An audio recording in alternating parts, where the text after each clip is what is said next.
श्री शिवाय नमस्ते भयम दोस्तों, ओम नमः शिवाय। जय पंडित प्रदीप मिश्रा, जय बागेश्वर धाम। दोस्तों, हमारे YouTube चैनल बागेश्वर धाम 2.0 पर आपका स्वागत है। तो दोस्तों, आगे की कहानी पंडित प्रदीप मिश्रा जी से सुनते हैं। श्री शिवाय नमस्तुभ्यम। हर हर महादेव। दोस्तों, आप सभी लोग जानते हैं कि 28 जुलाई 2024 यानी रविवार को पड़ रही है श्रावण मास की अष्टमी तिथि, जो बहुत ही खास है। और दोस्तों, ये वो अष्टमी है जो कि श्रावण महीने में रविवार को पड़ रही है। दोस्तों, इसी दिन किया जाने वाला पंडित जी द्वारा बताया गया एक लाल फूल और एक सफेद फूल वाले उपाय आप लोगों को जरूर करना चाहिए, क्योंकि दोस्तों, ये एक ऐसा उपाय है जो कि हर दिन नहीं किया जाता। श्रावण महीने में जो अष्टमी आती है उसी दिन किया जाता है। अगर आप लोगों ने इस उपाय को नहीं किया है या किसी कारणवश नहीं कर पाए हो, तो इस रविवार अष्टमी के दिन इस उपाय से मत चूकना। दोस्तों, देखिए, ये दिन इतना खास होता है, इतना महत्वपूर्ण होता है। देखा गया है कभी कभी बड़े बड़े पूजा पाठ अनुष्ठान से जो मनोकामना पूर्ण नहीं होती है, वह श्रावण अष्टमी के दिन एक छोटे से उपाय करने से ही आपकी मनोकामना पूर्ण हो जाती है। और बहुत सारे लोगों ने इस उपाय को किया भी है और उनको इस उपाय को करने का फल भी जरूर मिला है। अगर आप लोग भी इस उपाय को इस अष्टमी के दिन करना चाहते हैं, तो आप इस उपाय को पहले अच्छे से समझ लेना, सुन लेना, उसके बाद करना। आपको इस उपाय का फल जरूर मिलेगा, आपकी सभी मनोकामनाएं पूरी हो जाएंगी। दोस्तों, हम आपको यहाँ पर बता दें कि यह जो एक लाल फूल और एक सफेद फूल वाले उपाय है, ये उपाय पंडित जी ने अपनी अभी की सीहोर की कथा में ही बताया है। और इस उपाय को करने से आपके घर में चाहे किसी भी प्रकार की दुख और समस्या क्यों ना चल रही हो, आपको उसका कारण भी नहीं पता है कि भाई ये समस्या किस कारण से चल रही है। उसका कुछ भी कारण हो सकता है, जैसे पितृदोष हो सकता है, काल सर्प दोष हो सकता है, या किसी भी तरह का मंगल दोष भी हो सकता है। और भी बहुत तरह के दोष होते हैं, कुछ भी हो सकता है।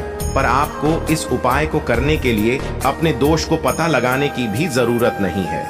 आपके घर में किस कारण से इतनी दुख और परेशानी आ रही है, वह भी आपको पता लगाने की जरूरत नहीं है। बस रविवार अष्टमी के दिन इस उपाय को कर लेना, क्योंकि इसी एकमात्र उपाय को करने से आपके पूरे घर परिवार में सुख और शांति हो जाएगी। आपके घर में अच्छे अच्छे काम होने लगेंगे। आपकी जो भी मनोकामना होगी वह भी धीरे धीरे करके पूर्ण होना शुरू हो जाएंगी।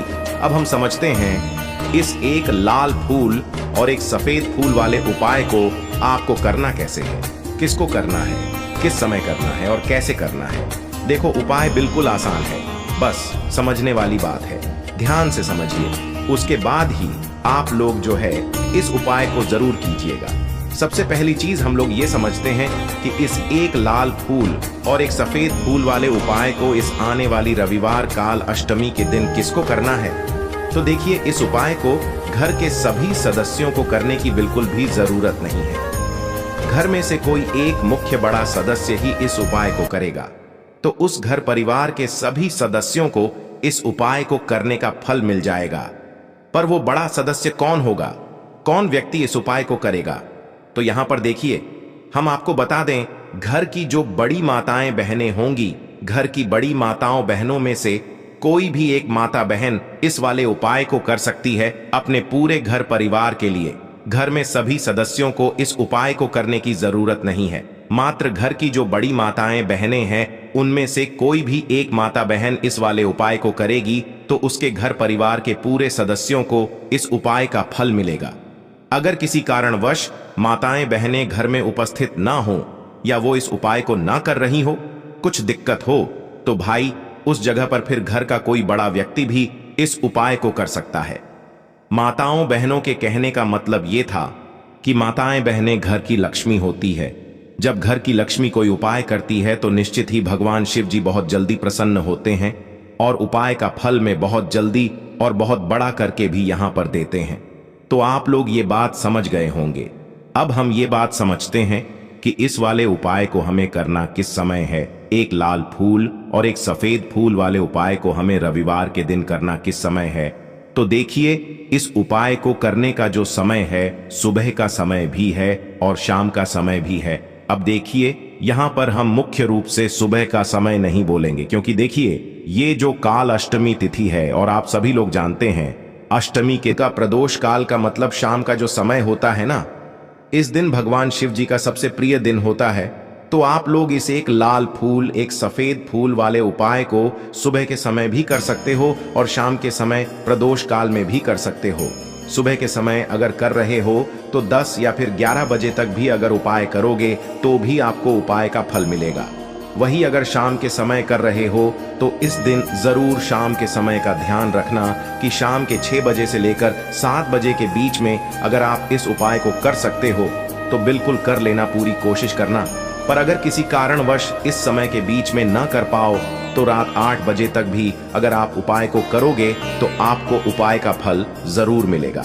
ये बात आपको समझ आ गई कि आप इस उपाय को सुबह और शाम दोनों समय कर सकते हो। मतलब करना आपको एक ही समय है, घर में से किसी एक ही बड़े व्यक्ति को करना है, पर एक ही बार इस उपाय को करना है, दोनों समय नहीं करना है। आपको जो समय अच्छा लगे आप उस समय पर इस वाले उपाय को कर सकते हैं। तो चलिए जानते हैं इन विशेष उपायों के बारे में। लेकिन उससे पहले जो भी मेरे भाई, मेरी प्यारी बहनें आज चैनल पर पहली बार आए हैं या मेरी आवाज आज पहली बार सुन रहे हैं, अगर आप भी महादेव के सच्चे भक्त हैं तो वीडियो को लाइक और चैनल को सब्सक्राइब जरूर कर लें और कमेंट बॉक्स में लिखे हर हर महादेव, ओम नमः शिवाय। देखो, अब सबसे महत्वपूर्ण बात आती है कि इस उपाय को हमें करना किस लिए है। जैसा कि हमने अभी आपसे बोला कि इस उपाय को करने के बाद आपके जीवन में बहुत सारी खुशियां आएंगी, आपकी मनोकामनाएं पूर्ण होंगी, आपकी धन की समस्या दूर होगी, आपकी पैसों की समस्या दूर होगी। अब देखिए, अगर आप लोग सोच रहे हो कि भाई हमें अपना घर बनाना है पर घर बनाने के लिए पैसा नहीं है, हमें गाड़ी लेना है पर गाड़ी लेने के लिए पैसा नहीं है, हमें जमीन लेना है पर जमीन लेने के लिए पैसों की कमी पड़ी डीडीएच रही है। अगर ऐसी ही दिक्कत, परेशानी या किसी भी तरह की धन से जुड़ी हुई समस्या या पैसों से जुड़ी हुई समस्या अगर आपके जीवन में चल रही है तो यह उपाय निश्चित ही आपके जीवन में बहुत सारे फल लाकर दे सकता है। इसीलिए अगर आपके घर में बहुत ज्यादा दिक्कत, समस्या, परेशानी चल रही है, धन से जुड़ी हुई, पैसों से जुड़ी हुई, धन की बहुत ज्यादा कमी आ रही है, पैसों की बिल्कुल आवक नहीं हो रही है, तो भाई आप लोगों को इस वाले उपाय को जरूर करना चाहिए, घर में से किसी एक भी बड़े व्यक्ति को। अब इस उपाय में करना क्या है, वो सबसे पहले हम लोग जान लेते हैं उपाय की सामग्री। हम लोग सबसे पहले जानते हैं कि इस उपाय में किस किस चीज की आवश्यकता पड़ेगी। तो देखिए, उपाय का नाम तो एक लाल फूल और एक सफेद फूल वाला उपाय है, पर इस उपाय में कुल मिलाकर 4 सामग्री हमें लगने वाली है, जो कि पंडित जी ने खुद सीहोर वाली कथा में बताया है। और जो हम आपको उपाय बताते हैं वो पंडित जी द्वारा बताए गए होते हैं, अलग से हम कुछ भी नहीं बताते हैं। तो यहाँ पर हम लोग समझते हैं कि इस उपाय की सामग्री क्या है। तो देखो, उपाय की जो सामग्री है वो 4 सामग्री है, जिसमें से सबसे पहली सामग्री है एक बेलपत्र। देखो, बेलपत्र क्या होती है? बेलपत्र जो शिव की शिवलिंग पर चढ़ती है। दूसरी चीज है एक शमी पत्र। शमी पत्र वो जो शिवलिंग पर ही चढ़ता है। तीसरी चीज है दोस्तों एक लाल फूल, जो उपाय का नाम है। तो एक यहां पर आपको लाल फूल लेना है। अब ये लाल फूल कौन सा लेना है? देखो, शिवलिंग के ऊपर जो लाल फूल चढ़ता हो उनमें से कोई भी एक लाल फूल पसंद कर लेना और वो कहीं से तोड़कर या कहीं से खरीद कर लेकर आना और उस लाल फूल को उपाय में प्रयोग कर लेना। उसके बाद में एक सफेद फूल का विशेष रूप से ध्यान रखना। जो सफेद फूल शिवलिंग पर चढ़ता हो सिर्फ वही सफेद फूल लेकर आना, इसके अलावा कुछ मत लेकर आना, लेकिन केतकी का मत लेना। तो एक एक मात्रा में ही आपको ये चारों सामग्री चाहिए। एक बेलपत्र, एक शमी पत्र, एक लाल फूल और एक सफेद फूल। ये चारों सामग्री आप लोग तैयार करके रख ले। प्रदोष काल में या सुबह के समय जब भी आप इस उपाय को कर रहे हैं, जैसे ही आपके उपाय की सामग्री तैयार हो जाती है तो क्या हम सीधा उपाय को करने के लिए इन चारों सामग्री को लेकर उपाय करने के लिए जा सकते हैं? नहीं, तो यहाँ पर आपको इस बात का ध्यान रखना है कि हम भगवान शिव जी को प्रसन्न करने के लिए तो जा रहे हैं, हम अपनी मनोकामना को पूर्ण करवाने के लिए तो जा रहे हैं, पर हमें ये दर्शाना बिल्कुल भी नहीं है कि हम सिर्फ अपने फायदे के लिए भगवान शिव जी के मंदिर में आए हैं। इसलिए हम इस उपाय को करने के साथ साथ में भगवान शिव जी की पूजन अर्चना के लिए कुछ सामग्री भी जरूर लेकर जाएंगे। जैसे कि सुबह के समय अगर आप उपाय को कर रहे हो, इस एक लाल फूल और एक सफेद फूल वाले उपाय को, तो भाई सुबह के समय आपको एक लोटा जल लेकर जाना है। जो लोग प्रतिदिन शिव जी के मंदिर जाते हैं, पूजन अर्चना करते हैं, जल चढ़ाते हैं, फूल बेलपत्र सब कुछ चढ़ाते हैं, भाई वो अपनी पूजन अर्चना वैसी की वैसी ही करना। बाकी जो सिर्फ उपाय को करने के लिए जा रहा है, जो कुछ भी लेकर नहीं जा रहा है, उसे कम से कम एक लोटा जल अपने घर से जरूर भर कर लेकर जाना। अगर आप उपाय को कर रहे हो, है ना, क्योंकि इस वाले उपाय को आप भगवान शिव जी की पूजन अर्चना करने के बाद ही करना। वहीं अगर बात करें शाम के समय की, अगर कोई व्यक्ति शाम के समय प्रदोष काल में इस वाले उपाय को कर रहा है, तो भाई आपको मात्र एक घी का दीपक तैयार करना है। ये बात हम हमेशा बोलते हैं। शाम के समय प्रदोष काल में कोई कर रहे हो ना, तो दीपक का विशेष महत्व होता है। अष्टमी के दिन का प्रदोष काल में जो भी व्यक्ति दीपक जलाता है ना भगवान शिव जी के मंदिर में, भाई उसके जीवन से सारी दुख और परेशानियां भी दूर होती हैं। तो भाई इस दिन दीपक का विशेष रूप से ध्यान रखना आप लोग। अगर आप इस उपाय को शाम के समय प्रदोष काल में कर रहे हो, है ना, ये जो दीपक आप लोग लोगे, ये आटे का लोगे। जो आटा आप गूंद दोगे उसके अंदर कुछ भी मत डालना, मात्र साधा आटा लगाकर उसे तैयार कर लेना और एक मीडियम साइज का दीपक तैयार कर लेना। वो दीपक ना ज्यादा छोटा हो ना ज्यादा बड़ा हो, है ना। उसके बाद में दीपक आपका तैयार हो जाए तो इसके अंदर जो बत्ती रखोगे वो गोल बत्ती रखोगे। देखो गोल बत्ती भी दो तरह की होगी, एक बाजार की और एक घर वाली। तो कोशिश करना अपने घर में जो रुई रखी हुई है, उस रुई से आप लोग एक गोल बत्ती अपने ही हाथों से बनाओ। उपाय का फल अच्छा मिलता है। भगवान शिव जी जल्दी प्रसन्न होते हैं। जब हम किसी भी उपाय को अपने हाथों से परिश्रम करके तैयार करते हैं, तो आपको उस दीपक के अंदर एक गोल बत्ती रख देनी है। इसके अंदर जो चीज आप लोग डालोगे वो डालोगे, लोगे वो डालोगे। शुद्ध देसी गाय का घी, इस बात का विशेष रूप से ध्यान रखना, क्योंकि भगवान शिव जी का सबसे प्रिय दिन और प्रिय समय पर हम लोग इस वाले उपाय को कर रहे हैं। तो थोड़ा सा शुद्ध देसी गाय का घी इतना डालना कि वो दीपक कुछ समय तक चल सके ना।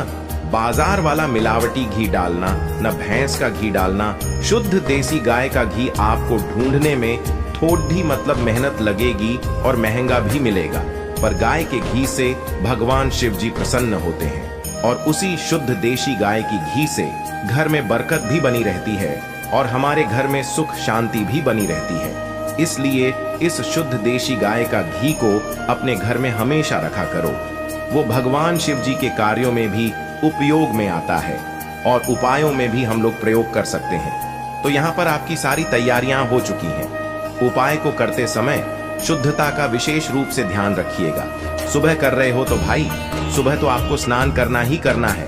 बाकी शाम को कर रहे हो तो शाम को मात्र हाथ मुंह धोकर भी आप लोग इस वाले उपाय को कर सकते हो। कोई दिक्कत वाली बात नहीं है भाई।